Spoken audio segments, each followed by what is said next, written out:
Hi, my name is Noriana Diesel, and in this video, I am going to cover the autonomic nervous system and its relationship to trauma. So hang on, you're going to get a pretty good, thorough overview if you've ever been wondering, what is the relationship and what do I need to know to understand trauma? This is where you start.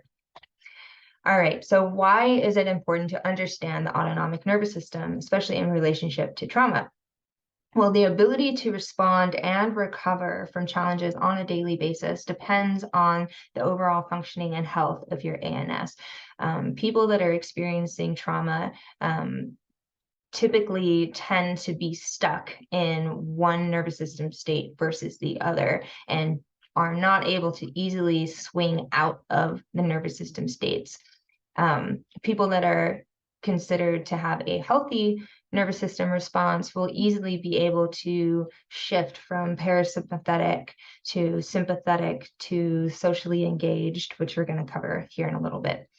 And then the next part here, the part of our anatomy that directly deals with processing trauma. So anytime we're in a traumatic experience or have an intense experience thrown at us, your nervous system is the main component processing the level of safety versus the level of danger that you're about to experience, and also helps you to be able to complete the traumatic response, or like complete the arousal response by shaking, by tremoring, by discharging some of that arousal energy.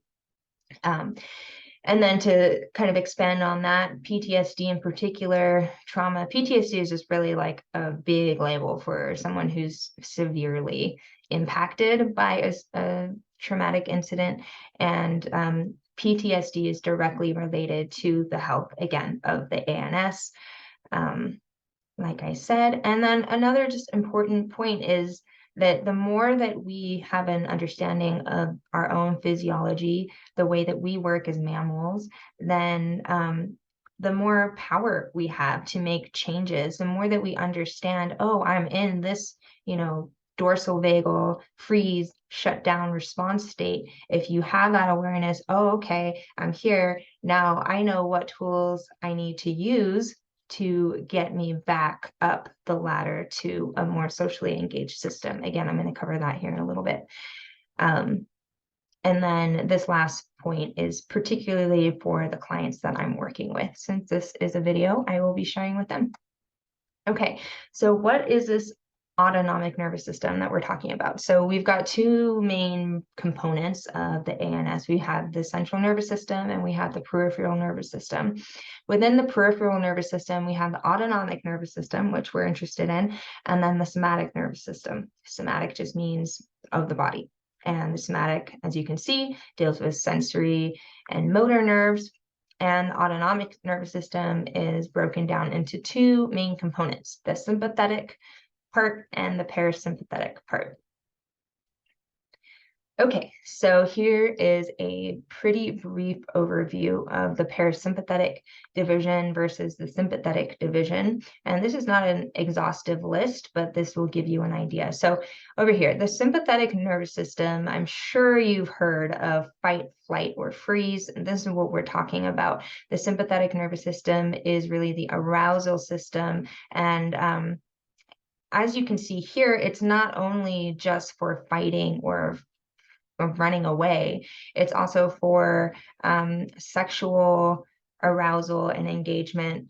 And also there's various states of the sympathetic nervous system that are engaged when we are in a playful mode. And it's also just something we need to have engaged when we're out in the world and maybe driving a car or going to work and like just really being activated, right? And it keeps us alert and energized. The parasympathetic nervous system is kind of the opposite, and they're kind of like two ends of a teeter-totter, right? They kind of work with each other and in balance. And again, it's the health of the ANS, like I said, is the ability to easily shift, to be fluid. So the parasympathetic nervous system, I'm sure you've heard of rest and digest. deep freeze, which we'll cover here in a minute, or just freeze, is also part of the vagus nerve and the parasympathetic division. But you see here, so the parasympathetic division of the ANS deals with constricting the pupils. It actually helps stimulate saliva production so that we have an easier time digesting. It constricts the bronchi, so we don't need a ton of extra air when we're just relaxing and chilling, as in if we were running away from a predator, we would need our bronchi dilated. Same thing with the heart. The heart rate doesn't need to beat as quickly. And because we're safe in this parasympathetic system, we're able to digest, and the enzymes and everything that's needed for digestion is able to be stimulated, as well as peeing and the erection of genitals. And so it's kind of like the opposite over here with sympathetic division. Obviously, if you're in a in kind of more of a survival situation, or you're, thousands and thousands of years ago, you're out in the woods and you see a lion or a tiger like really close to you about to chase you, you're automatically going to go into some sort of fight or flight. You're going to decide, do I have the capacity to fight this animal, or do I have to just run away? And so the sympathetic division below the conscious awareness, that's important to realize that all of these actions are going on way under the conscious mind. So your ancient mammalian nervous system makes the best decision for you in any given moment, depending on the signals and the internal and external signals that the ANS is getting. It's going to decide, okay, is it in my best interest to actually just shut down and freeze in front of this lion, or is it in my best interest to fight or run away from it? So back to my point, though, if you're running away from a lion, obviously you don't need the energy to digest what's ever in your stomach. And everything in your system is going to be working towards getting you into safety. And so that's another important point to remember, is that ANS is really our safety gauge, and it's here to keep us alive, and it's working with us in every single moment to keep us safe, no matter what the circumstances. Okay, so here we have a little mention about the vagus nerve. My screen is so touchy. So the vagus nerve, I'm sure you may have heard mention of this as well, right? Vagus nerve and the nervous system are a bit more of a hot topic these days. But the vagus nerve is really important because it's the main nerve that innervates the parasympathetic division. And it is the 10th cranial nerve. So it actually comes out of the brainstem in the back of the neck. And when the vagus nerve comes out, it actually splits into a left and a right vagus nerve. But and then there's many branches and like sub branches of that nerve, but it's typically just referred to as one whole nerve. And it is the longest cranial nerve in the body. The longest actual nerve in the body is the sciatic nerve. But this may be a close second. It's very, very long and very meandering and wandering, and vagus means wandering in Latin. So it innervates every major organ in the body except for the adrenal glands. And it also innervates a few skeletal muscles, mainly in the throat, mouth. Also innervating the larynx, which is important for speech. And then I have here the vagal tone is just kind of like a word that we use to assess the overall health of the vagus nerve. Low vagal tone would mean that the vagus nerve is just not very toned up, not very healthy. And with a low vagal tone, as you can probably guess, because it does innervate basically every organ, and is very responsible for kicking in the parasympathetic nervous system, which is huge in the role of digestion, and combating the cortisol and the stress response that tends to be spiked with the sympathetic nervous system. If you have a low vagal tone, then you can imagine your overall health is really going to suffer. A lot of people with digestive issues tend to have low vagal tone, and you tend to be more at risk for just chronic illness in general, versus a high vagal tone is, someone with a vagal tone that is working much, much better and is much better for overall health. And I didn't make a note here, but just to touch on briefly, the heart rate variability, HRV, sometimes shortened to, is the talk about the way that the heart rate, because the vagus nerve innervates the heart, there's a particular science that looks at the measurements between the heartbeats and like how much there's a variable in those to assess, okay, how like fluid and how healthy is the parasympathetic nervous system / vagal tone.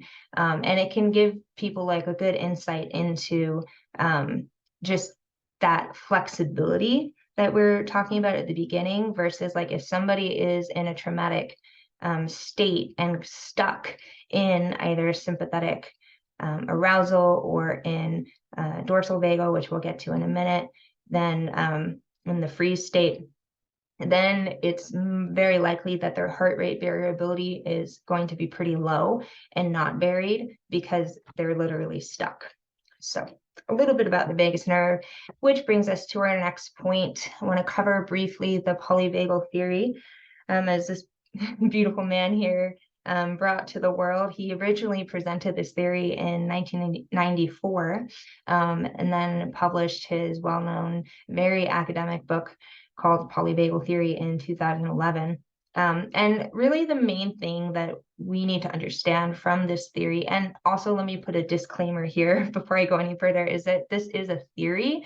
And I know there's some branches of academia that are just saying, it's not really proven, we don't have enough science, we don't really know. And then there's another branch, mainly like therapists and psychologists and people working one-on-one with people who are actively using this theory and seeing amazing results in applying this theory to their clients. So that being said, of course, take it all with a grain of salt, do your own research.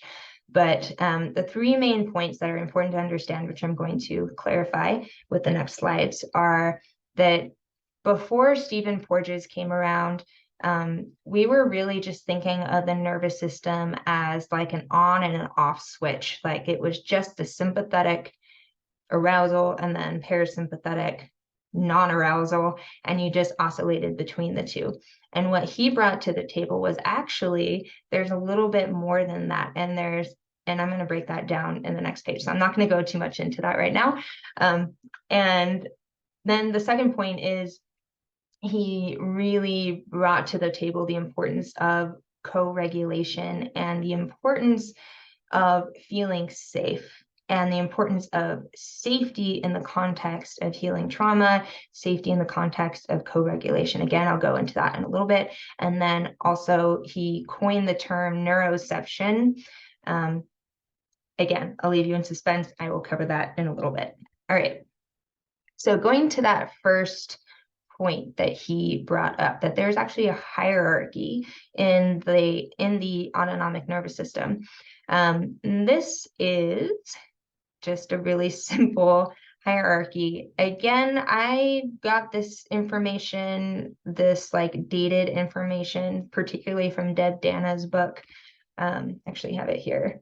And I'm sure there's some scientific info around that, but I'm really curious, like how scientists really know exactly how old these things are. So if you happen to figure that out, let me know, because I think that's really interesting. But anyways, so the hierarchy goes like this. That, remember the vagus nerve that I was talking about? Let me go forward here. This is the slide that I want.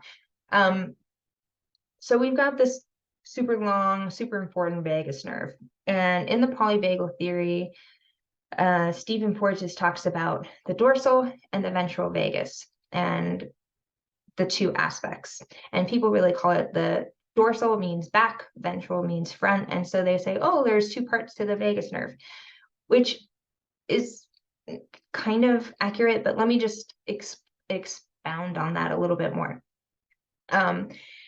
So the reason that he's calling a certain branch of the vagus nerve dorsal versus ventral is because this is the brainstem here.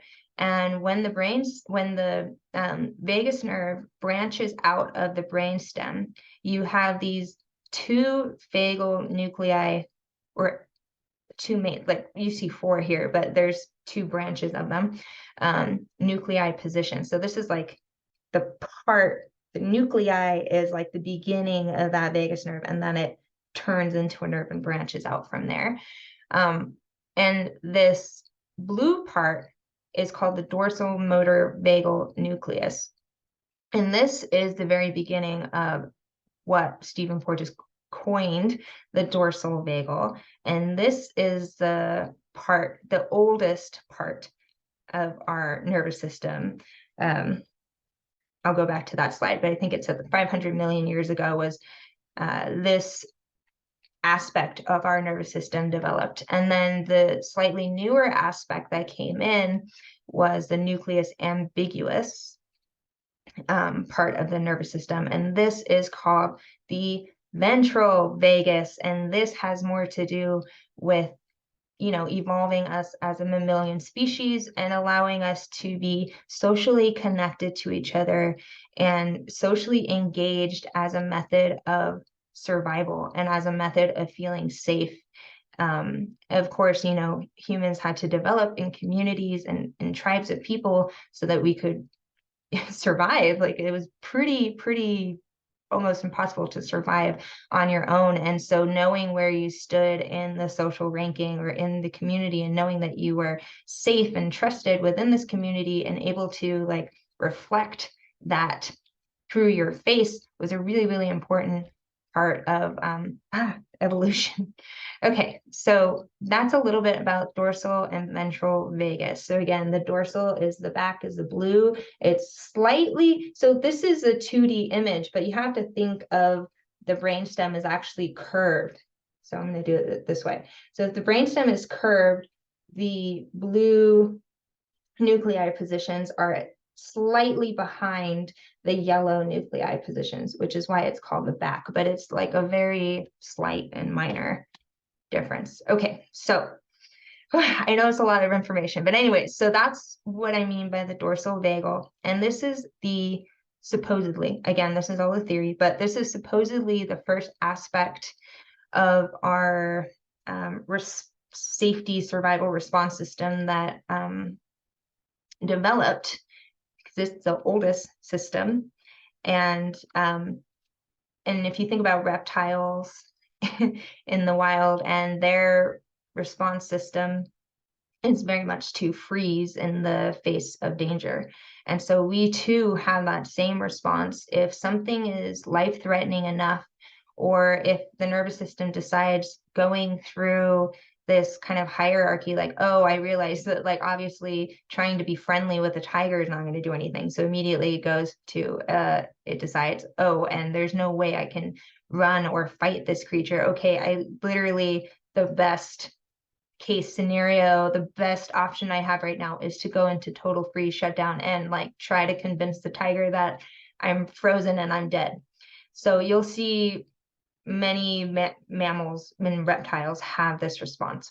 And then I guess 100 million years later, we developed the sympathetic nervous system, which was the next level up. Okay, well, we have the freeze response, and then we have the, oh, maybe I don't need a freeze. I can fight, I can run, I can actually mobilize out of this threatening experience. And then the most recent thing to develop, like I was just mentioning before, was the ventral vagal branch of the vagus nerve, which helps us to be socially engaged. And because the vagus nerve innervates so much in the mouth and also the eyes and like facial expressions, and it's really critical for us to be able to express how we're feeling and express, okay, like I am a safe person, and to translate that across.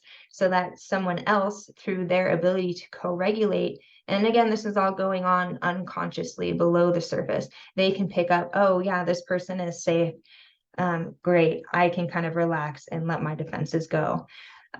So we're doing this all the time especially when we're in like big groups or new social situations. Like there's a part of us that's just kind of scanning, and we see people and we get a vibe off of them when they read, and you'll feel that, like, if you come across somebody who's not safe, your body responds before your conscious mind even has the ability to register what's going on. You'll feel maybe like a tightening in the gut, or like butterflies, or a restriction in breathing, something like that. So that, again, that goes into neuroception and our ability to constantly perceive our environment.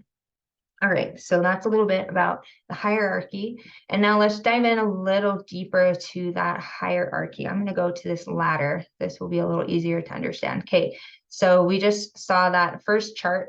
This dorsal vagal is the oldest, next oldest, newest, ventral vagal. And yeah, this is just a beautiful chart, again, by Deb Dana. And you can imagine, so when we're in the dorsal vagal aspect of our autonomic nervous system, we're in that frozen state. And if we're stuck here, this is really, really dangerous, because also, like, grief, numbness, denial, absence of joy, just this feeling of like numb kind of hollowness can abound, because we're literally frozen, we're literally stuck. And so it's you in this state, if one is severely traumatized and stuck in this state, you're not able to, like, actually, from the ANS perspective, to get real social connection. If you're stuck here, it literally just doesn't work. So and you can also think about, like, oh wow, if I'm like literally frozen, what's happening to my physiology? Like, how is that impacting my guts and like everything else in my body? Everything just kind of like slows down. And so then the next one up the ladder is the sympathetic nervous system. And of course, you can imagine, like, if we're stuck in the system, there's all that stress, all the cortisol, the adrenaline running through our body. It's all of the mobilizing hormones that need to be pumped into the system to ensure our survival. And if somebody's stuck here, obviously there's going to be this underlying anxiety, this underlying agitation, this underlying fear, this underlying feeling of like, I always need to go to the next thing or go to the next place. And how many people do you know that deal with anxiety? And, stress is just a big part of our life, but anxiety is such a rampant issue in our culture, especially here in the West. And it's my take that it's mainly because people are uneducated around this particular issue, and we're all carrying trauma, and there's just this residue imbalance of the nervous system that most likely came through being in the womb, like how your mother carried you through full term. Like everything that happens in the mother's womb impacts the fetus and completely dictates how their nervous system is going to respond. So if the mother is stressed out, especially in those first 3 months, like so much groundwork is being laid. Actually, and a side note, I just learned that, so I'm starting to study palmistry, but the main lines in the hand are actually completely formed by 3 months, and that the hand and brain like have there's more neurons going to the hand than any other part in the body, and the hand and brain are very connected. But anyways, that's a side note. I thought it was really interesting. But yeah, of course, if the mother is stressed out or just dealing with stuff that's going and doesn't have a well-regulated system herself, then that's obviously going to impact the way that the fetus develops. And so, and this can also just be ancestral and generational, and we're just passing this stuff down and down and down and down. And not to mention that we are bombarded with so many toxins and just like EMF stressors and just today's world is just stressful as all hell to be living in anyways. And if you don't have a regulated, healthy, balanced nervous system, it's going to be so freaking hard to handle. And this is also why so many people are living with anxiety today. And then this newest part is the zone where we really want to be. This is where we're the most creative, where we can stay in our prefrontal cortex and have those really awesome ideas. This is where we're able to feel like we're a part of something connected to community, where we're safe, we're calm, we're calibrated. And calibrated is really just another word for regulated and able to just like be with whatever gets thrown at you. So this is really kind of the goal is we want to be in a ventral vagal state kind of. I don't, it's kind of hard to say most of the time, but we want to be kind of living more in this state, of course, with the flexibility to drop down into sympathetic if something comes at us that we need to like process, or even drop down into dorsal vagal if there's an immediate threat, or like if that's what needs to happen. So say like, yeah, this is the ideal for us to live in, really understanding that the ideal is a healthy nervous system, which means flexibility, which means that no matter what life throws at you, you're able to respond in the most appropriate way. But let's just say that things are like actually pretty calm and neutral, then we want to be in that socially engaged space in the ventral vagal. Okay, so coming back. I know this is a lot of information. Hopefully you guys are following. Okay, this is a great little, whatchamacallit, quote thing here. The nervous system with a neuroception of safety. So again, I'm going to cover that here in a minute, more in depth, but excuse me. Neuroception is the ability to perceive internally and externally what's going on. And this is usually done below the conscious awareness. So if, keeps moving. If our neuroception, if our internal awareness is registering cues from the outside and internal world that we're safe and everything's okay, then in a healthy nervous system, we'll be able to stay in that ventral vagal state. And again, you'll feel a sense of groundedness, settledness, calmness and connection, curiosity, mindful, compassionate. Then over here, you see that when you're in this socially engaged space, your defensive responses are very minimized. And they're in the background because you're safe, because you're open. And so you're able to, have a better immune response. You're actually able to digest. You're able to rest. You're able to relate. You're actually able to hear correctly and hear the tonal influxes, can't think of the word, in voice. And you're able to like actually tune into the environment. Versus in these other states, a lot of that perception starts to narrow and decrease. So let's say that the nervous system, for whatever reason, detects some sort of threat, then the arousal increases. You could go from being socially engaged one moment to instantly your partner says something that is super triggering to you, and it can send you into a sympathetic mode. And this is where often people get into fights in partnerships, and if one person says one thing, it triggers the other person, and then they get all uppity in their anger and their irritation, and that comes out, which can then trigger this person into their sympathetic response, and then it just goes back and forth until some sort of completion happens. So if you're stuck in this and it's just not being resolved for any reason, for example, I know this is kind of an intense example to use, but it happens a lot in rape cases where, maybe I'm just going to use a man and a woman example, but the man comes in and, you know, is like kind of like aggressive towards the woman and is trying to control her and wants to lay her down and rape her. And the woman's initially fighting, screaming maybe. And then she realizes, oh my gosh, this is not doing anything. I'm not strong enough. I can't fight this guy. Nobody can hear me. Then her nervous system, and this happens often without conscious thought, like it's literally below the conscious awareness. So the nervous system, the ancient nervous system, who's so good at keeping us safe, will say, or will decide, okay, this is not working. I'm going to move into the next level of defense, the oldest level of defense, which is freeze, which is the unmyelinated dorsal vagal nerve.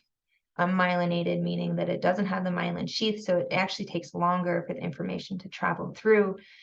And because of that, it's kind of like the last on the spectrum. But when it kicks in, it's really, really helpful. And say this woman then is in this numbness, in this disassociation while this man is raping her. She at least survives that situation. But often coming out of that experience, she is stuck in this freeze response. And a big emotion that comes with that is shame.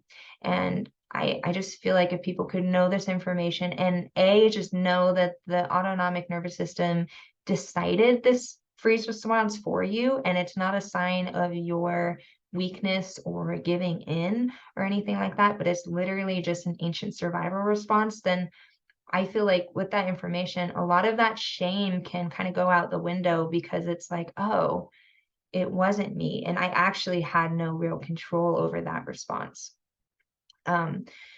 But unless that woman were to maybe be educated in this process and know, okay, in order for me to come out of this freeze response after this traumatic rape incident, I need to literally shake off and come back into the fight or flight. So come into a sense of, like, if they're in therapy or even just on their own or whatever, and realizing, oh, I just really feel like I need to run away, like following that impulse, running, punching, fighting, screaming, coming and out of the freeze, like immobilization response, and coming into something that can mobilize and actually move that energy and actually give them some sense of control again.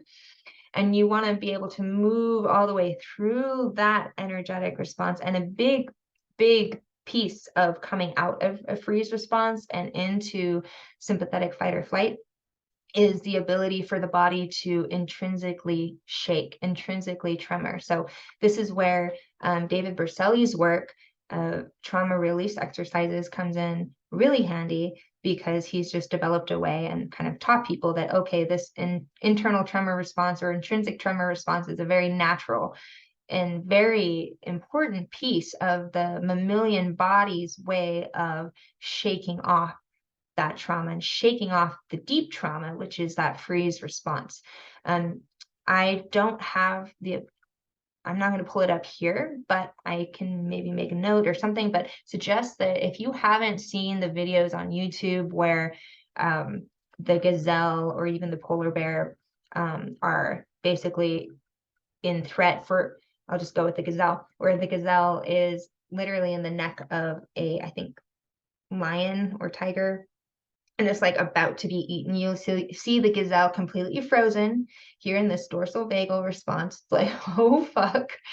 But then for some reason that lion actually sees like a hyena or something like way out in the distance. And so it loses its focus and runs off.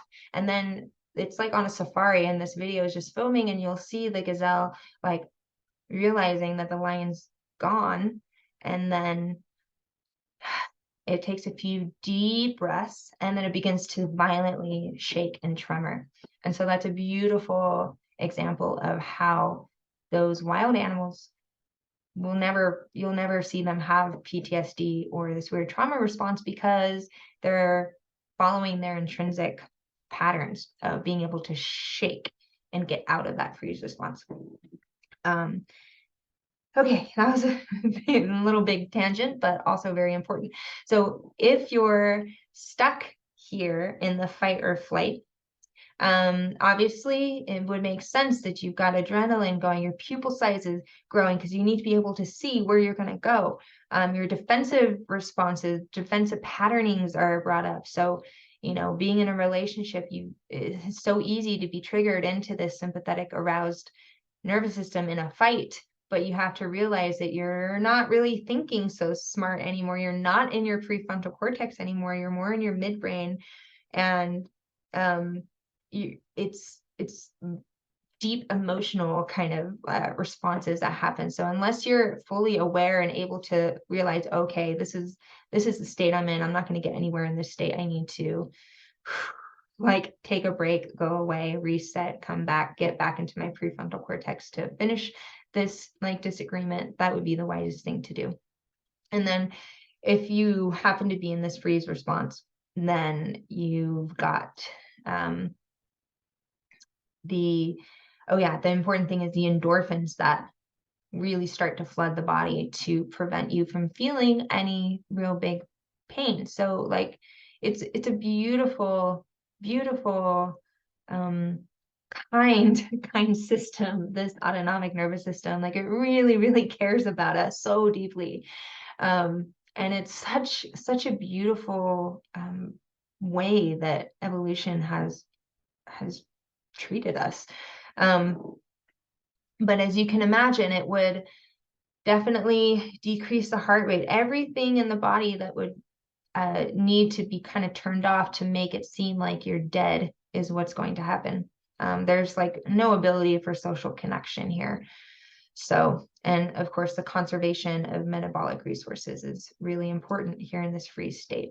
And so, as you can imagine, you don't want to be hanging out in this freeze state or this fight or flight state for any amount of times, as either is quite damaging to the body. Now, most of us tend to have chronic stress, and you can just start to imagine like, oh shit, like all of this negative damage that is going on. And chronic stress, or just stress in general, is I think the biggest leading cause of chronic illness, or just illness in general. So it's a big deal. And to have this map and to know, okay, this is where I'm at any given point is really helpful. I'm gonna have to make another video talking about some tools we can use to shift out of these states and more into social engagement. But again, that will come later. This video is just mainly to explain the ANS. All right, let's just take a quick breath together. And just integrate all that information. There's a lot coming at you. And I highly recommend, if you need to pause this video, go get a glass of water, go take a bathroom break, breathe, just kind of integrate everything that's being thrown at you. That would be a great idea. And also, let me just say before we go any further, I want to invite you to just take a scan of your own body here in this moment and notice, what are you feeling? What symptoms are you feeling? Are you noticing your heart rate particularly fast, particularly slow? Where are you noticing your breath coming into the body? Mostly in the belly, mostly in the chest? And are you noticing any pain or any just strange and particular sensations in the body, anything that's calling out to you? Just notice it. And you might be able to get a sense based off of consciously using your interoception, internal awareness, or what I like to call the felt sense. You can maybe get a sense of where you are on this spectrum of ventral vagal, sympathetic, dorsal vagal, freeze response. If you had to pick one of those, where would you put yourself right here in this moment? Great.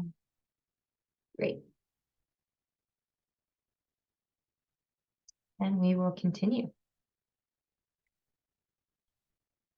Okay, So, like I said before, neuroception was a term that Stephen Porges coined, and it is constantly listening. It's an aspect of our ANS that is always running below our conscious awareness to what is happening not only inside our internal organs, but also what is happening in our immediate external environment. So it's always sensing, are we safe? Because safety equates to socially engaged and being able to access that newer part of the vagus nerve, ventral vagal. Or are we not safe? And if we're not safe, what actions need to happen to be able to create a sense of protection against that threat? Ooh. Okay. And some great quotes from Porges. Neuroception is a deeply subcortical experience that happens below the realm of consciousness, thought, and outside of awareness. Yeah, constantly scanning below the realm of conscious thought and allows the ANS to respond either towards social engagement or into a protective strategy.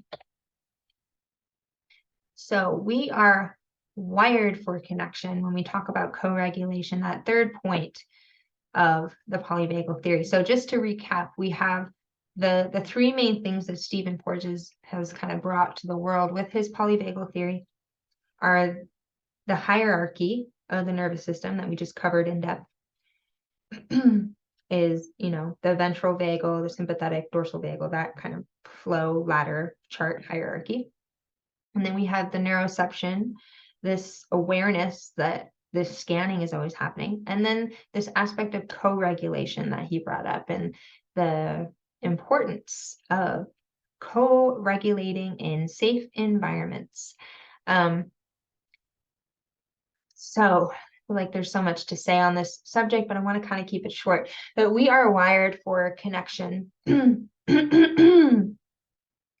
We need connection in order to survive. There was a study done, I don't know all the ins and outs and the details of it, but probably 20, 30 years ago, where they took some babies, and I think they were part of an orphanage, and did a test. It was a really sad study where some of the babies just did not receive any connection and any touch, and they died pretty quickly, versus the babies that did receive socially engaged faces, cooing, eyeing, touching, smiling, and they survived. So like literally we need each other. We need to feel like we belong, and we're especially as infants, to be touched and held and cuddled, and to know that we're safe, and to know that we're securely attached to our primary caregiver. It is just, it's so freaking necessary for the healthy development of our nervous systems. If we don't get that, our nervous systems are not going to develop properly and cause intense issues the rest of your life. So the ability to self-regulate, and again, if you don't really know what regulate means in this context, the ability to self-regulate is to not be caught in one extreme or the other of the ends of the nervous system. So to be able to easily move from sympathetic back to socially engaged, or to move from a freeze response up the ladder to sympathetic to socially engaged. So it's your ability to do that in any given moment. And the ability to self-regulate is really founded upon the ongoing experience of co-regulation. So for example, I'm in a marriage and have been with my partner for 11 years now, going on something like that. And we have a very healthy co-regulated relationship where we both feel loved and secured and held. And if like one of us flies off the handle, we know we can always come back, and the other person can kind of help regulate in that sense. So having a healthy, secure relationship, intimate relationship, is one of the best ways to access that important sense of co-regulation in your life. And of course, a lot of people don't have that. A lot of people actually have the opposite, where they may be in relationships that are causing a lot of dysregulation between that partnership. And I know some people personally who have been really struggling in their serious partnerships where they were like fine and happy and great before a certain partnership. That partnership came in and really threw them for a loop, and they're experiencing some trauma now because of it. This next point is really important because even if you come from a really healthy background and you had all the, the good co-regulation and a secure attachment style to your primary caregiver, and you had all the things you needed for your nervous system to develop, you can still get into a partnership for whatever reason. Maybe it's soul contract, maybe it's something else, where that person is actually pretty dysregulated in their own nervous system. And because you're in partnership with them, it can start to throw your own nervous system out of whack because of mirror neurons and because of the ways that our nervous systems are constantly talking to each other and perceiving threat versus non-threat. Anyways, so this person can get really thrown out and dysregulated. And if that goes on for too long, then that person can kind of spiral out and lose all sense of like, what does it even mean to be a fully regulated individual anymore? And so then the best thing to do would be to get out of that dysregulated partnership and move towards something else, if that's a possibility. And to find safe people that you can reconnect with so that you can start to rebuild that inner capacity within yourself to feel regulated again. And then I just have a little mention here about loneliness. Loneliness is a really real issue in our world, especially during the COVID years and even probably post-COVID for a lot of people. It's just a real thing. Like, we literally need human connection to thrive.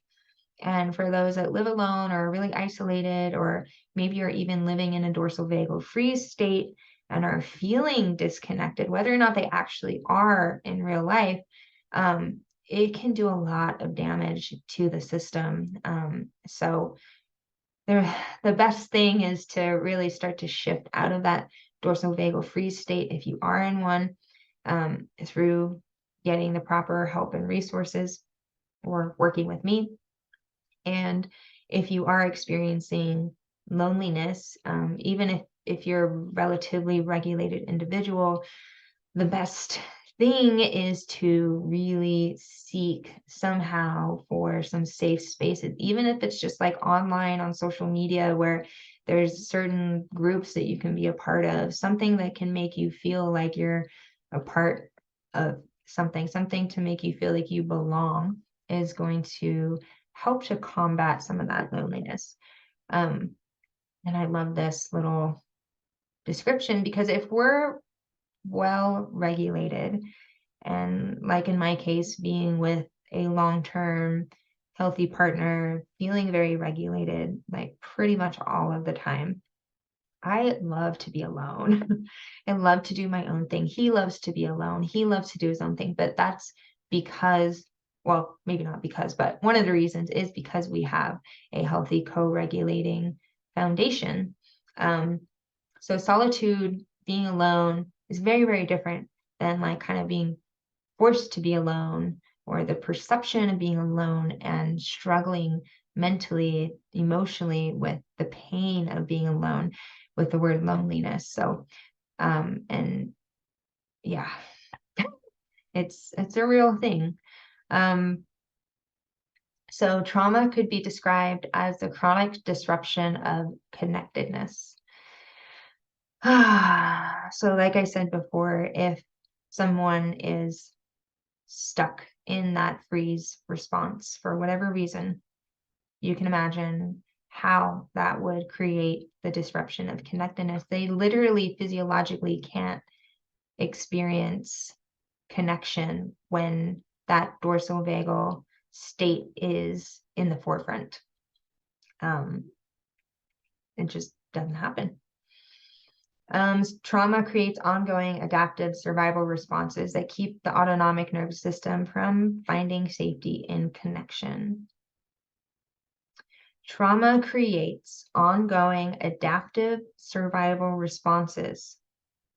Any sort of adaptive response, be that sympathetic or shutdown, that prevents the nervous system from being socially engaged, from finding that safety in connection. And so one of the biggest, it's the biggest cornerstone to being able to heal trauma is to find safety. If you're working with a therapist, you physiologically need to feel safe with them and to feel trusting with them so that you can even proceed with any work. Without that foundation of safety, there's literally no hope for healing to happen, at least in this polyvagal perspective. But yeah, that safety is everything. It creates an opening for those more dysregulated nervous system states to start to come into balance. So to kind of wrap up this whole presentation, as I again took this first point from Deb Dana's book, from her approach and the polyvagal approach to healing trauma, in order to heal the trauma, you have to repattern the nervous system. Again, trauma is being stuck in one nervous system state or the other, so you need to retrain it.